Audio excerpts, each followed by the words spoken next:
श्रेष्ठ कला संगम की इस लाइव व्याख्यान श्रृंखला में सभी दर्शकों को मेरा नमस्कार। सर्वप्रथम मैं श्रेष्ठ कला संगम के आयोजकों का धन्यवाद करना चाहती हूँ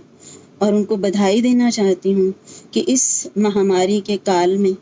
उन्होंने एक इस प्रकार की श्रृंखला आरंभ की है जिसमें कला, जिसमें संगीत, जिसमें नृत्य, जिसमें ज्ञान विज्ञान संबंधी समस्त विचारधाराएं विद्यमान हैं। ये एकमात्र ऐसा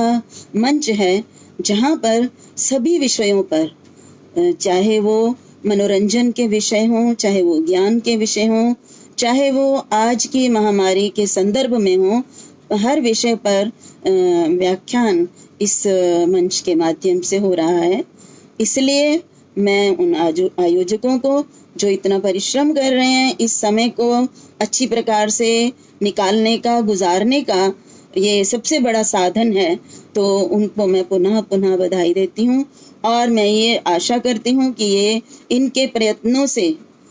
लोग जो जन हैं वो लाभान्वित हो रहे होंगे और उनके अंदर एक प्रकार की स्फूर्ति और इस महामारी काल में भी अपने मनोयोग से प्रेरणा के साथ जीवित रहने की, खुश रहने की, अपने मानसिक जो संतुलन है उसको बनाए रखने की शक्ति अवश्य प्राप्त होगी या मैं कह सकती हूँ कि अवश्य प्राप्त होती है।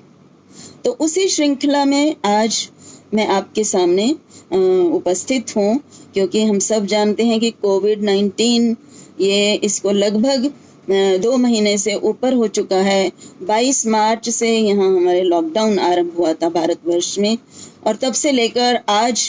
पूरे 2 महीने हो चुके हैं और सभी अपने घरों के अंदर बंद कर बैठे हुए हैं और समस्त जो विद्यालय, महाविद्यालय इत्यादि संस्थाएं हैं वो सब बंद हैं। तो यहाँ एक बहुत बड़ी समस्या, एक बहुत बड़ी चिंता हर एक के मन में व्याप्त है कि हमारी शिक्षा का क्या होगा। ये सोच जो है वो बहुत ही सताए जा रही है हमारे जितने भी छात्रगण हैं, क्योंकि बहुत से छात्रगण ऐसे हैं जो कि अपने शिक्षा के अंतिम पड़ाव में हैं और वो ये आशा लगा कर बैठे हुए थे कि जब उनकी परीक्षाएं समाप्त होंगी तो इंटर्नशिप करेंगे, उनको नौकरियां मिलेंगी और उनका जो जीवन है वो नए रूप में आरंभ हो सकेगा। परंतु ऐसा जो है इस समय, क्योंकि शिक्षण संस्थाओं में वो जा नहीं रहे हैं और अभी उच्च शिक्षा से संबंधित ये कुछ निर्णय नहीं हो पाया है कि किस प्रकार से उनको परीक्षाएं देनी पड़ेंगी या नहीं भी देनी पड़ेंगी, या उनका सत्र किस तरह से समाप्त होगा, या उनके जो मार्क्स हैं वो किस तरह से उनको मिलेंगे। तो ये सारी दुविधा उनके मन में है और सबसे बड़ी दुविधा ये है कि जब से लॉकडाउन हुआ उससे पहले से ही, होली के तुरंत बाद से ही जो विद्यालय, महाविद्यालय और विश्वविद्यालय बंद हो गए, ब्रेक हो गया और जितना भी उनका पाठ्यक्रम बाकी रहता था वो जो है वो नहीं हो पाया। तो यहाँ पर एक और समस्या ये भी है कि यदि मान लीजिए कॉलेज खुलते भी हैं, विश्वविद्यालय, तो फिर परीक्षा वो कैसे देंगे यदि उन्होंने पाठ्यक्रम नहीं पढ़ा। तो मैं यहाँ पे यही बताना चाहती हूँ कि ये जो ई लर्निंग जो है का कार्यक्रम है, जिसमें कि इलेक्ट्रॉनिक मीडिया के माध्यम से छात्र अपने जो है पाठ्यक्रम को पढ़ रहे हैं, पढ़ सकते हैं। आज कोविड-19 कोरोना के इस महामारी के काल में वो बहुत ही लाभप्रद सिद्ध हो रहा है। तो मैं इससे पहले कि इस विषय को विस्तार से आपके सामने बताऊं, सबसे पहले तो मैं यही बताना चाहती हूँ कि हर मनुष्य का जो उद्देश्य होता है वो ज्ञान प्राप्ति है। एक ब्रिटिश दार्शनिक ने भी यही कहा कि नॉलेज इज पावर, मतलब जो ज्ञान है ना, जिसके पास ज्ञान है वो निर्धन है, भले ही उसके शारीरिक उसके पास ताकत नहीं है लेकिन वो बहुत ही पावरफुल है। वो जहाँ भी जाकर खड़ा हो जाता है, अपने ज्ञान के माध्यम से वो व्यक्ति जो है वो अपना स्थान बना लेता है। तो ज्ञान प्राप्ति का साधन है शिक्षा। शिक्षित व्यक्ति ही ज्ञान प्राप्ति के योग्य बनता है। हालांकि यहाँ पे कुछ मेरे से लोग सहमत भी नहीं होंगे। कई ऐसे होते हैं जो बिल्कुल पढ़े लिखे नहीं होते, लेकिन उनको अंतर्दृष्टि से ही ज्ञान प्राप्त हो जाता है। परंतु मुख्य रूप से जो है शिक्षा जो है वो विद्या की, ज्ञान की प्राप्ति में बहुत अधिक सहायता देती है। हमारे उपनिषदों में भी यही कहा, जो इन्होंने इन दार्शनिक ने कहा, हमारे उपनिषदों ने भी कहा कि जो है विद्या विन्दते वीर्यम और आत्मना विन्दते वीर्यम विद्यया विन्दते अमृतम। तो यहाँ पे अमृत का अर्थ है, यहाँ पे अमृत का अर्थ ये नहीं कि मृत्यु को पार कर जाते हैं, मृत्यु नहीं होती है। मतलब ये कि जिस अमृत तुल्य जो है वो उनको सुख की प्राप्ति होती है, जो विद्या को प्राप्त कर लेते हैं। और विद्या का मैंने कहा साधन जो है वो शिक्षा है। शिक्षित व्यक्ति जो है वो ज्ञान प्राप्ति जो है सरलता से, शीघ्रता से कर सकता है यदि वो चाहे तो यहाँ पे देखिए, और एक अन्य स्थान पर भी कहा ऋते ज्ञानात् न मुक्ति ही। तो मुक्ति, दुखों से छुटकारा पाना है तो ज्ञान प्राप्ति है। और ज्ञान प्राप्ति जो है आज क्योंकि सब संस्थान बंद हैं, तो ये जो जितने भी ये ई लर्निंग के जो हमारे माध्यम हैं वो ज्ञान प्राप्ति की ओर ही हमें ले जा रहे हैं। इसलिए भी ये ई लर्निंग के जो साधन हैं ये आज के संदर्भ में बहुत महत्वपूर्ण है। अब देखिए ये ई लर्निंग जो है क्या। सबसे पहले तो हमें यही जानना आवश्यक है। तो यहाँ पे देखिए ई लर्निंग है कि सभी प्रकार के इलेक्ट्रॉनिक समर्थित शिक्षा और अध्यापन ई लर्निंग कहलाता है। अर्थात इलेक्ट्रॉनिक के माध्यम से जो कुछ भी हम शिक्षा प्राप्त करते हैं या जो अध्यापन है या अध्ययन है, छात्र भी करते हैं उससे और जो है शिक्षक भी करते हैं, तो इसी को हम क्या कहते हैं, ई लर्निंग कहते हैं। यहाँ पे एक विद्वान जो है उनके क्लार्क एंड मेयर नामक एक विद्वान है, उन्होंने इसकी परिभाषा दी है और उन्होंने कहा है कि instruction delivered on a digital device such as computer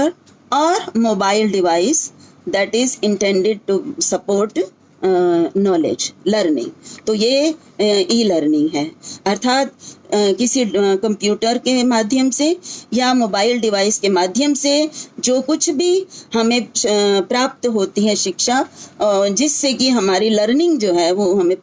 बढ़े, हम सीखें कुछ, वही ई लर्निंग कहलाता है। E learning the electronic learning, electronic साधनों से प्राप्त होने वाली जो हम शिक्षा है, ज्ञान है, वो ई लर्निंग कहलाता है। अब यहाँ पे देखिए ई लर्निंग जो है उसका अगर हम ये बात करें कि ई लर्निंग के अंतर्गत आता क्या है, क्या क्या आते हैं, तो देखिए आज के मैं संदर्भ में बात कर रही हूँ जिस समय सब संस्थान बंद हैं, क्योंकि मैं आपके सामने ये भी बात करूंगी कि ई लर्निंग होनी चाहिए या नहीं होनी चाहिए, या ई लर्निंग और जो हमारी महाविद्यालय में जो पठन पाठन होता है फेस टू फेस, तो उन दोनों में क्या अंतर है या कौन सी शिक्षा जो है वो बेहतर है, ये मैं आपके साथ सामान्य चर्चा बाद में करूंगी। परंतु सबसे पहले मैं ये बताना चाहती हूँ कि आज हम जिस वातावरण में हैं वहाँ पर तो ये ई लर्निंग जो है वो एक बहुत ही वरदान के रूप में हमें प्राप्त हुई है। यहाँ पे देखिए ई लर्निंग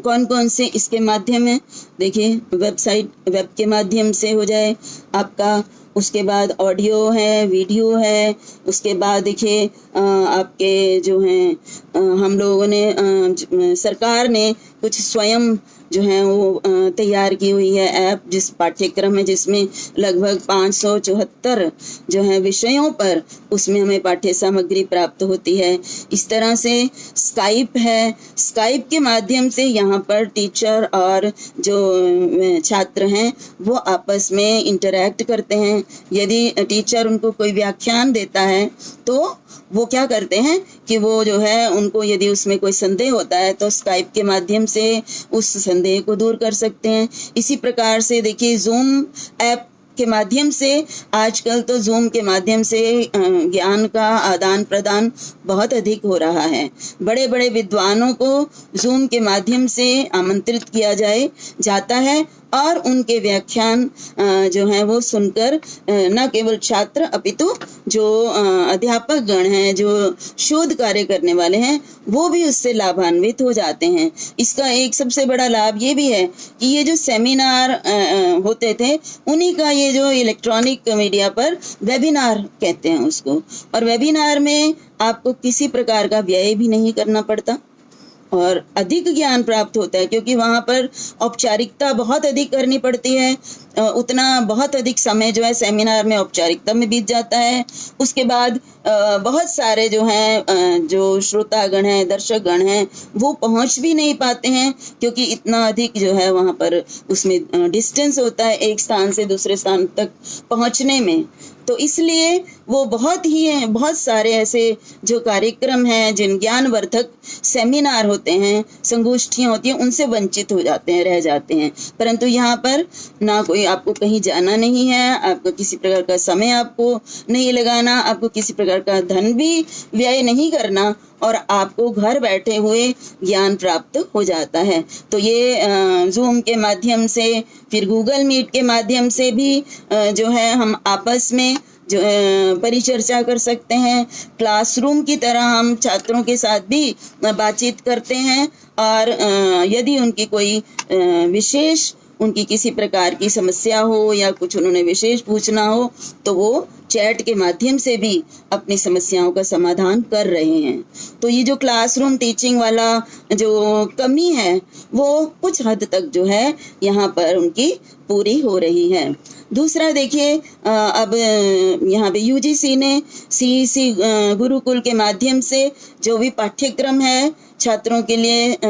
सभी विषयों में, सीबीसीएस के अंतर्गत जो पाठ्यक्रम है, उस पर भी व्याख्यान आयोजित किए हैं। यद्यपि वहाँ स्टूडियो पे नहीं जाकर हो रहा, लेकिन घर से ही अध्यापक गण जो हैं वो अपना लाइव रिकॉर्ड करते हैं और वहाँ पर भेजते हैं, और वो इतने परिश्रम से उसको पुनः जो है एडिट करके प्रसारित करते हैं छात्र हित के लिए, और वो यूट्यूब पर होता है, और किसी भी समय उसको छात्र जो हैं वो चाहें और उसको पढ़कर लाभान्वित हो सकते हैं। तो ये एक बहुत बड़ा लाभ है। दूसरा देखिए, यहाँ ई पाठशाला है।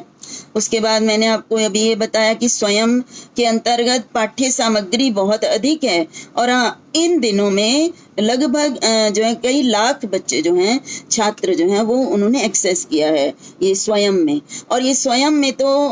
जो है अनेक ऐसे कोर्स भी हैं, कोर्सेज हैं, जिनको कि हम घर बैठे हुए कर सकते हैं और अपनी जो डिग्री है उसको एनहांस कर सकते हैं, अपने स्किल को एनहांस कर सकते हैं, और आगे जब हमें कहीं आवश्यकता पड़ेगी तो ये जो छोटे छोटे कोर्सेज और बहुत ही कम लागत पे ये कोर्सेज जो हैं वो बनाए गए हैं, और छात्र जो हैं इससे लाभान्वित हो सकते हैं। इसी प्रकार से देखिए, डिजिटल लाइब्रेरी है, उसमें आपको घर बैठे ही जो है लाइब्रेरी से कुछ भी आपको चाहिए तो आप उसको प्राप्त कर सकते हैं। तो मुझे लगता है कि आज के टाइम में, आज के संदर्भ में जो ये इलेक्ट्रॉनिक जो मीडिया है, ये आपको बहुत अधिक लाभ देने वाला है। और बड़े बड़े विद्वान जो अध्यापक गण हैं, ऐसे भी अध्यापक गण हैं जो बहुत विद्वान हैं, और आयु भी उनकी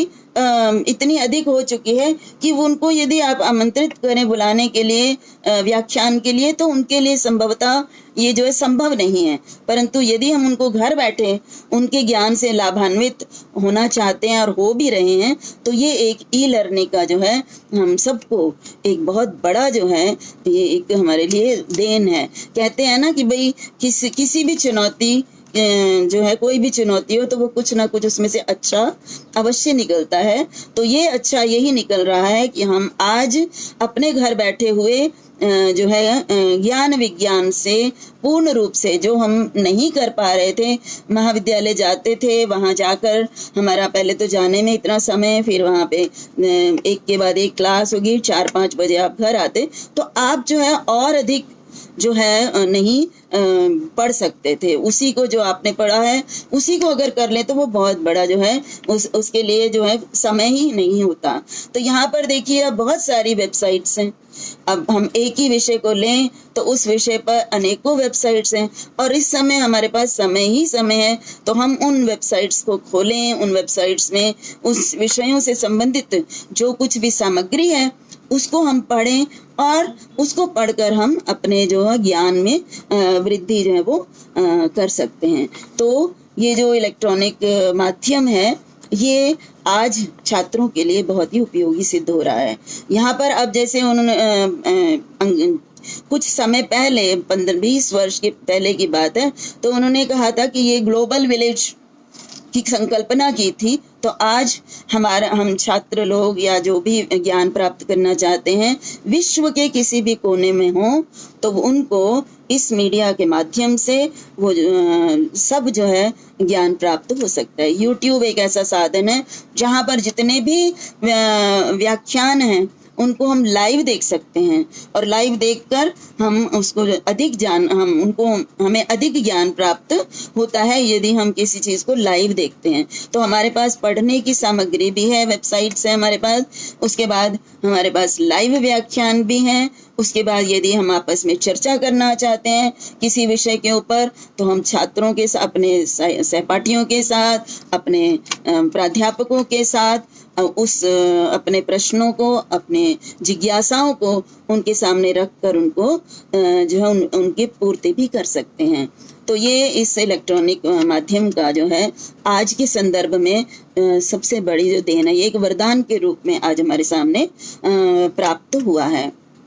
यहाँ पे देखिए एक ये भी प्रश्न हो सकता है कि सबकी इंटरनेट एक्सेस नहीं हो सकती है। बहुत सारे दूर दराज के गांव हैं जहाँ पर बच्चों को इंटरनेट जो है उसकी सुविधा नहीं मिलती है वैसे तो, और स्मार्टफोन भी कई बच्चों के पास नहीं उपलब्ध होते हैं। तो देखिए आजकल उन्होंने टेलीविज़न पर भी स्वयं प्रभा नाम से उन्होंने एक टेलीविज़न में प्रोग्राम भी किया हुआ है लर्निंग के ऊपर। तो और रेडियो में भी ऐसे कार्यक्रम, ऑडियो के द्वारा भी जो ऐसे कार्यक्रम बनाए गए हैं जिससे कि वो छात्र जो हैं वो उससे लाभान्वित हो सकते हैं। मैंने स्वयं प्रभा टीवी चैनल की बात की, उसको हजारों लोग आज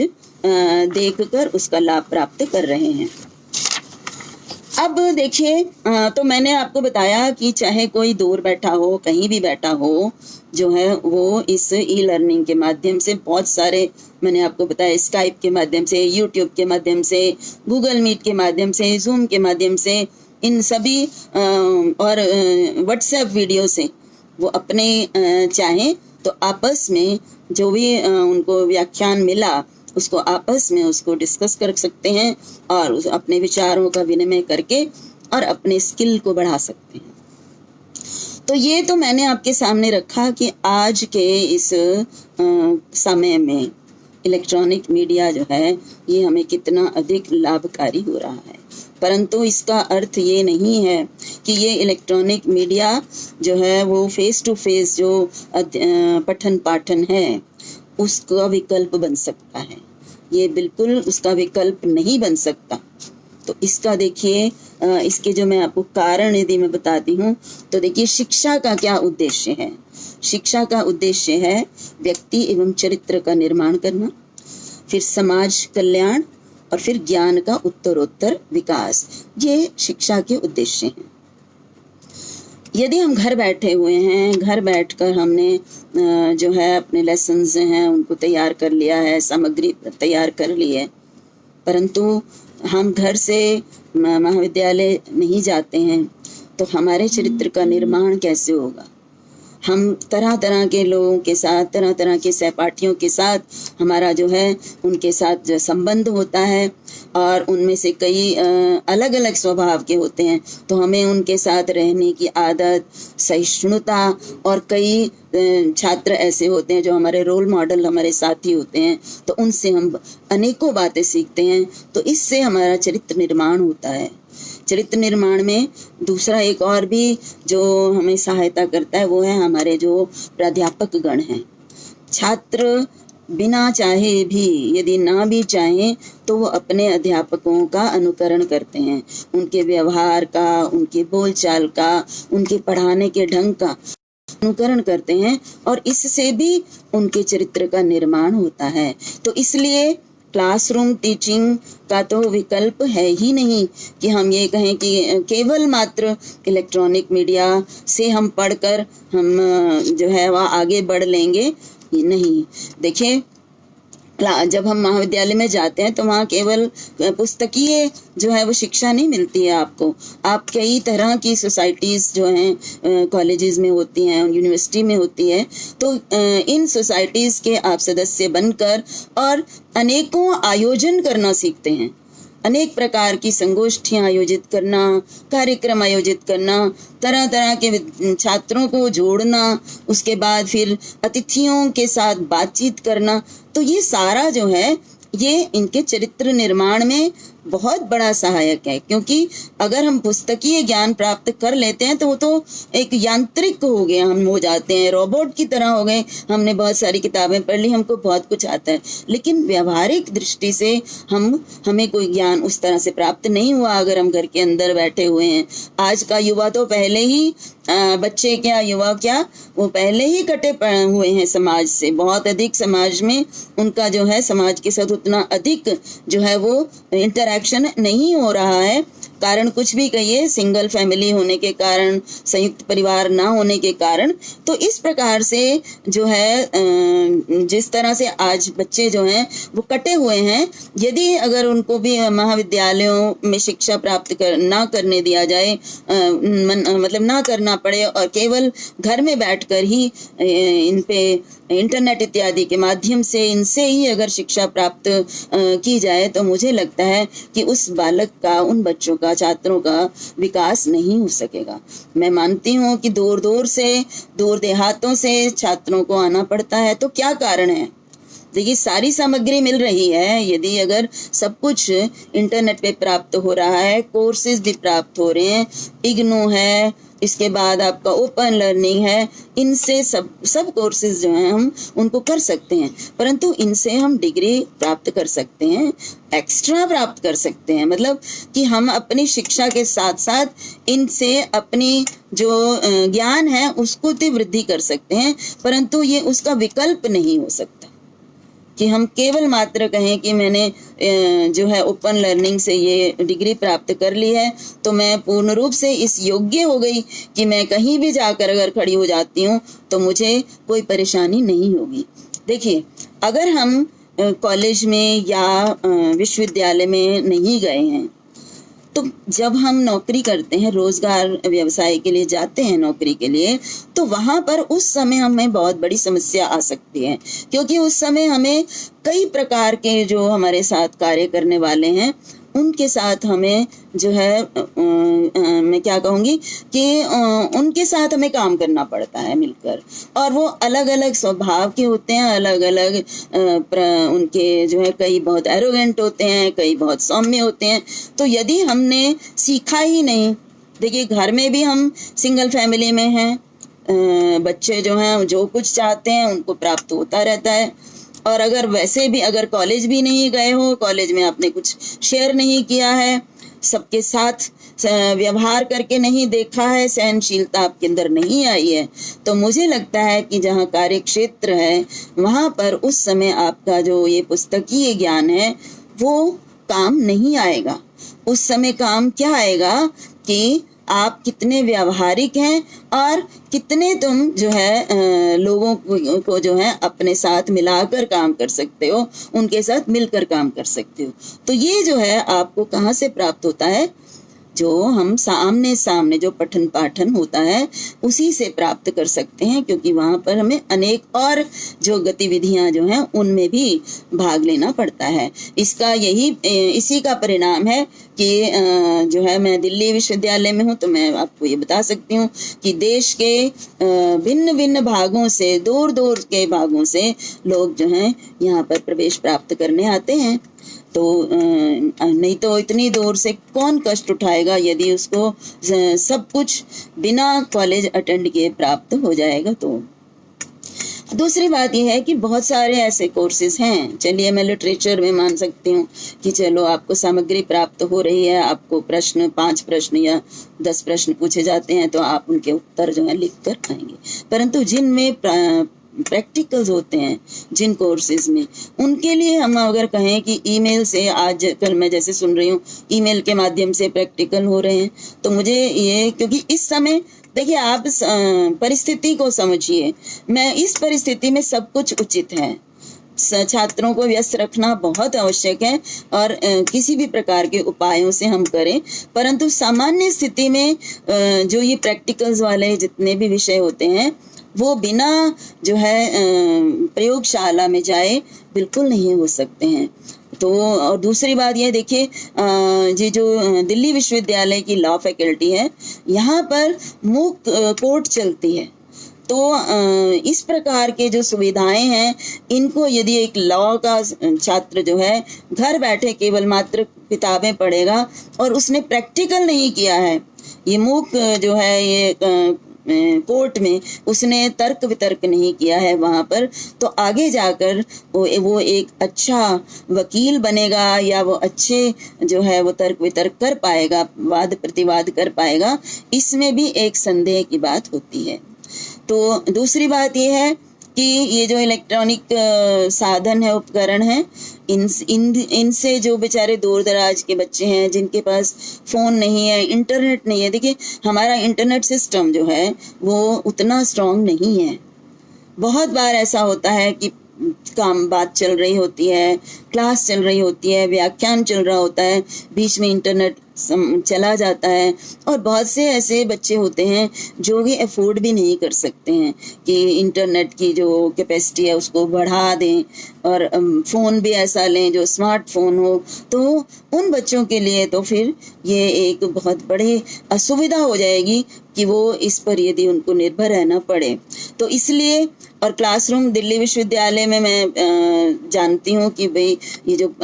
पठन पाठन है वो उतना उस पे एक्सपेंसिव नहीं है, उसमें बहुत ही कम फीस में बच्चे अच्छे से अच्छे कोर्स को प्राप्त कर सकते हैं। दूसरी बात यह है कि हाँ, ये मैं ज़रूर कहना चाहूँगी कि सामान्य परिस्थिति में भी ये जो इलेक्ट्रॉनिक जो साधन है, इनका रेफरेंस के रूप में जो है बहुत ही योगदान है। जो कुछ आपने अपने क्लासरूम में अपने टीचर के माध्यम से पढ़ा, क्योंकि देखिए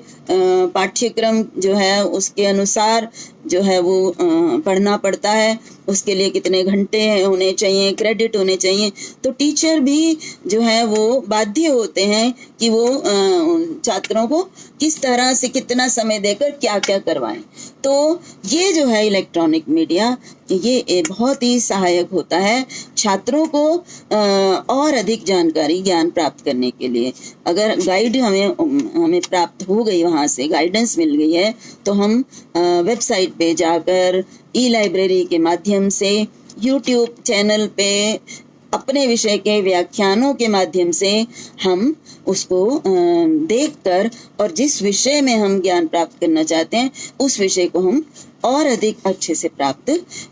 समझ सकते हैं। और तो इसलिए ये एक सहायक के रूप में तो कार्य कर सकता है। यदि हम कहें कि संपूर्ण रूप से हम इन पर निर्भर रहें, तो ये मुझे लगता है कि ये लाभप्रद नहीं होगा। जैसा कि विदेशी जो है, विदेशों में तो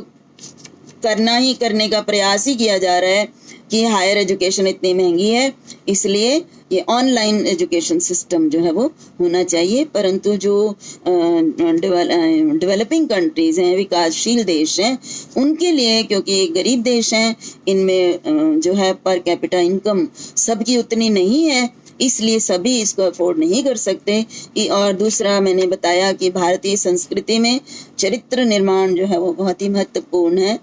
हमारे अंदर संयम, यम, नियम, आसन, संयम, ये सारा जो है, धृति, ये बहुत आवश्यक है। और ये जब तक हम